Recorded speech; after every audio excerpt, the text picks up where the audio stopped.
second subtopic, countdown muna tayo.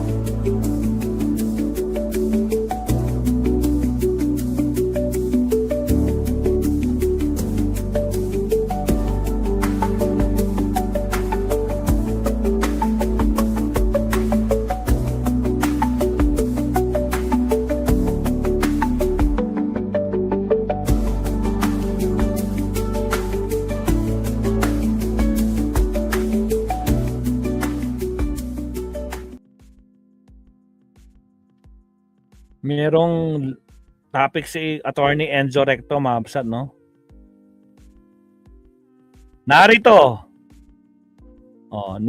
ang mga lumalabas na ebidensya na sina Cabral at Yap ang nagmamay-ari sa Ion Hotel. Ooh, really? Sige, pakinggan natin to. Painahin natin yung background music natin. Masyadong malakas. Yan, okay na yan. Pasok, Attorney Enzo. 10 minutes lang to, guys. 10 minutes lang. Itong Wait lang. Alright, here we go. Pasok, Attorney. itong kontrobersya ng Ion Hotel. Nung una hindi pa malaman kung ano, hindi pa ito napapasok sa kontrobersya, hindi pa nadadamay. Ang alam lang na bago yung sinasabi di umanong pagpapakamatay ni Yussi Cabral, doon siya tumuloy, nag-check-in kasama yung driver. Ayon doon sa nilahad ng driver, yung Ion Hotel. Nung una, parang wala lang. Walang connection yung Ion Hotel. Pero nung bandang uli, si Secretary of Interior and Local Government John Vic Rimulya na ang nagsabi na yung Ion Hotel, ang dating may-ari niyan ay si dating Yussi Cabral mismo.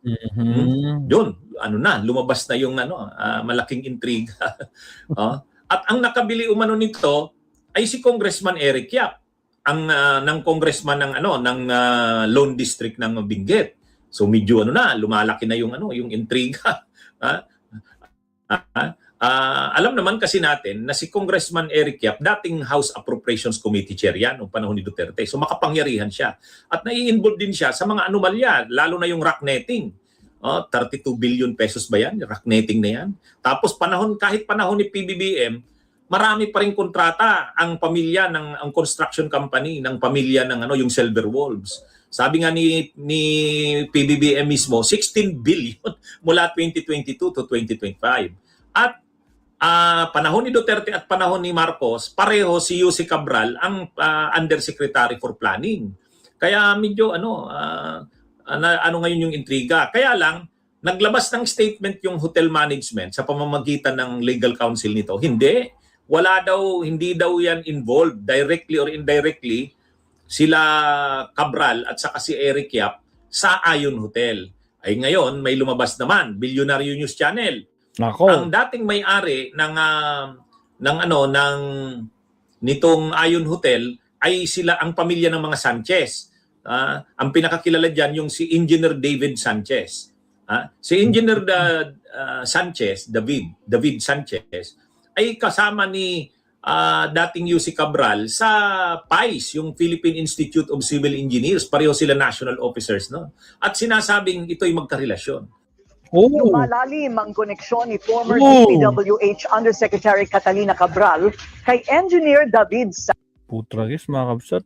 Ito, ayaw sana natin pag-usapan yung magalto, no? Lalo na nilalamay pa siya ngayon, di ba? Tapos biglang may issue ganito. Sanchez. Iniuugnay ngayon si Sanchez sa Spider One Construction na nakasungkit ng bilyon-bilyong kontrata mula sa DPWH sa loob ng 7 taon. Philippine Institute of Civil Engineers o PICE officers ang yumaong si former DPWH Undersecretary Maria Catalina Cabral at ang umano'y karelasyon nitong si David Sanchez. Isang bagay na una nang itinanggi ni Sanchez sa Billionaire News Channel. Yes, magkasama kami sa PICE and sa organization. We know each other, pareho kami past presidents eh. We are all national officers.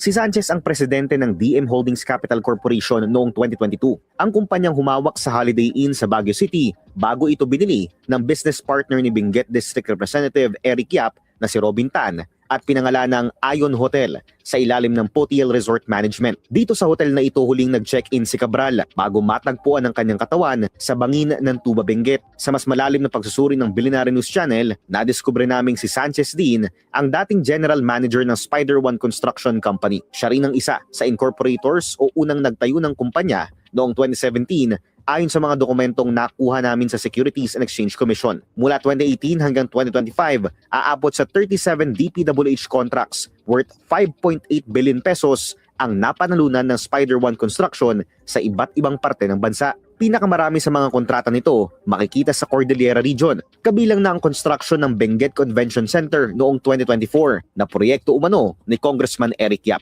Ayon sa official statement ng Spider One, factually incorrect umano ang koneksyon ni Cabral sa nasabing kumpanya. Wala rin daw professional, business at personal relationship sa pagitan ng yumaong former undersecretary at ni Sanchez na nagsilbing general manager ng Spider One Construction dati. Yun, mayroon ng love angle, ano? Sa katunayan, nung parang nabili ito ng mga Sanchez noong 2018, isa sa mga special o VIP na guest itong si Cabral. At ang treatment sa kanya, hindi simpleng guest, parang may-ari talaga. Oh. Kaya ano ito, nung mainit na yung issue ni Cabral, 2025, bininta ngayon. At ang bumili, Ruben Tan, si Ruben Tan, isang negosyante naman sa Benguet, Baguio, na identified naman kay Eric Yap. Kaya ang ng coincidences eh. Naglilitawan ng mga pangalang natuklasan ng Billionaire News Channel matapos ang pagkamatay ni dating DPWH Undersecretary Maria Catalina Cabral nung siya ay nahulog sa bangin sa Tuba, Benguet. Kamakailan nagkaroon ng search warrant ang NBI sa Ion Hotel sa Baguio, ang tinuluyan ni Cabral bago siya nasawi. Sa pagsisiyasat ng BNC, natuklasan naming isang Ralph Robin Tan ang may 99% ownership sa Potiel Resort Management. Ito ang kasalukuyang nag-ooperate ng Ion Hotel. Kasama niya si Rochelle Joy Viernes na may 1% ownership. May isa rin kaming nakuhang SEC General Information Sheet na dated August 15, 2025 at nagsasabing corporate secretary si Tan ng Potiel. Si Tan ay isang Baguio-based businessman at owner ng Big Boss Cars, isang vehicle sales and auto services company. Ayon sa aming mga source, kilalang political ally ni Benguet Congressman Eric Yap si Tan.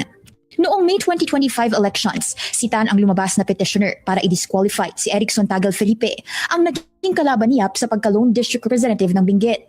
Ayon sa aming source, bago lumitaw na si Yap ay owner ng Potiel noong Agosto, nakapangalan daw ang kumpanya sa isang Michael Darren Sanchez at DM Capital. Sa SEC documents ng DM Capital, pagmamayari ito ng pamilya Sanchez, kabilang si David Sanchez, ang una nang nag-deny sa BNC na siya ay may kaugnayan kay Cabral. Sa mas malalim na pagsisiyasat ng BNC, natuklasan namin ang ilang mga kontratang nai-award sa Ion Hotel. Kasama rito ang pag-provide ng food and accommodation sa ilang mga workshop o event ng iba't ibang LGU at ahensya, kabilang ang sa Department of Energy. Una nang inilantad ni DILG Secretary John Vic Remulla sa Billionaire News Channel na si Cabral ay dati na raw beneficial owner ng Ion Hotel. Pinangalan daw ito sa di umano'y partner niya at itinransfer sa business associate ni Eric Yap, kung saan si Yap ay pinaniniwala ang beneficial owner din ng hotel. May mga papeles daw si Remulla para patunayan ito. Yan ay sa kabila ng pagtanggi ng legal counsel ng Ion Hotel tungkol dito. Sabi ni Attorney Enrique de la Cruz, ang abogado ng Ion Hotel, false at misleading daw ang mga pahayag na ito dahil wala namang direct o indirect involvement sina Cabral at Yap sa nasabing hotel. Pero sinigundahan ng NBI sa agenda weekend ng Billionaire News Channel ang claim ni Remulla tungkol sa ownership ni Cabral at Yap. Parehas din po. Although we'd rather get certified 2 copies of the documents para magkaroon kami ng conclusive information tungkol dyan. Kamakailan naghain ng search warrant ng NBI sa kwarto ni Cabral sa Ion Hotel at nakakuha raw sila ng personal items ng dating USEC bilang bahagi ng kanilang parallel investigation. We confirmed that several items were seized and confiscated, mostly personal effects. But we'd rather not give any enumeration because we have yet to return the search warrant to the issuing court together with the inventory of the items which are seized. Ayon sa aming source, natagpuan ang isang kutsilyo sa di umano'y bag ni Cabral. Patuloy ang pagsisikap ng BNC makakuha ng panig ni Tan at Yap at sa huling monitoring, wala pa silang sagot sa amin. Dati nang naiuugnay si Yap sa Silver Wolves Construction na ayon kay Pangulong Bongbong Marcos ay nakakuha ng higit kumulang 6 16 billion pesos na transaksyon sa kanilang mga proyekto.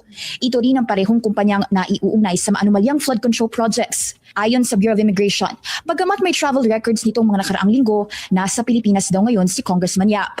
Kaya sabi ni SILG, ni Secretary of Interior and Local Government Junvic Remulla, ano yan? Mayroon silang mga dokumento, sabi niya.